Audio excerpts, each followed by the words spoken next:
Welcome everyone, this is Michael Venezia. I am the head trader at Tradeview Markets. Today what I'd like to talk about is the move after an extended Memorial Day holiday weekend. The European markets were open on Monday. Traders came back Tuesday morning and found pretty good volume in the markets on a nice pullback, the market being down 200 points at one point, the Dow that is. But you know what, we're still near all-time highs. The markets have been, if you will, in what a range, but I'm going to talk about stocks that you really don't have to worry about timing or picking the market, which we know is hard to do enough. What we try to do is time stocks or positions predicated upon those moves. I'm going to talk about a couple here right now. Here is the long-term picture on the SPYs. We had a little dip in the market yesterday, bounced a little bit off the lows. We're going to see how the European markets act. And we're going to see how crude oil does in the bond market, the big three, if you will. Okay, but yesterday, let's talk about one stock that's been in play. All these little biotech stocks, PBMD, PTBI.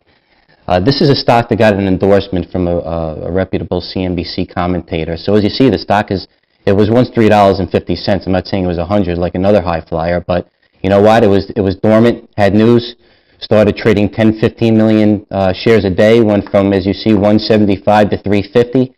But even on an off day right here in the middle of the range, it's still trading, 5 million shares a day, and for $2 stock, it's having from 250 to 270.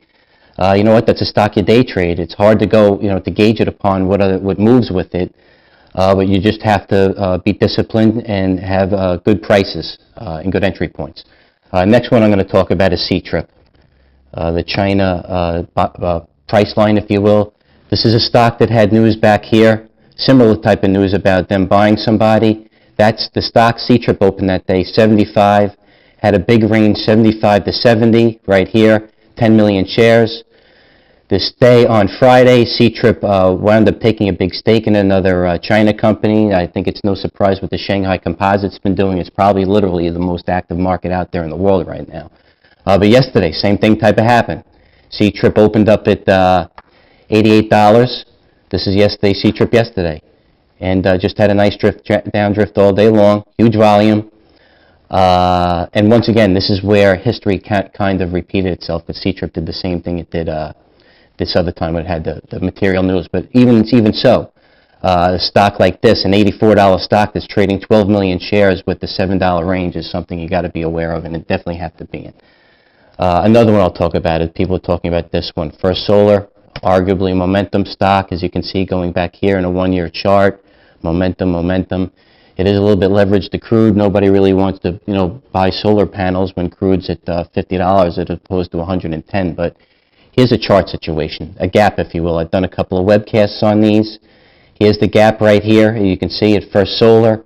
Now, this wasn't material news. It got a downgrade by somebody. It's reputable. The market was weak, but here's if you're a charter. The stock at the gap was 50.75. So Fizzler yesterday for solar bounced on this 50.75 all morning long. Then when the market had a little bit of it, you weren't getting hurt. You have a tight stop if you play stops. And when the market started to rally in the afternoon, so did First Solar. I mean, if you picked it near the bottom and you took it near the gap, you took it for a good point and a half. I mean, I'm not saying you picked the bottom at the top, but that's a meaty trade. It doesn't look like it, but it is. And the other one is Yoku. This is in hindsight, granted, I'll give you that. This is another one of these Chinese stocks. This is an example of capitulation when a stock goes from, in a month and a half, from 13 to 31. Yesterday, you see the Yoku had a range of 26 to 31. This was actually Friday, I apologize. On huge volume, the most it's ever done in the past year.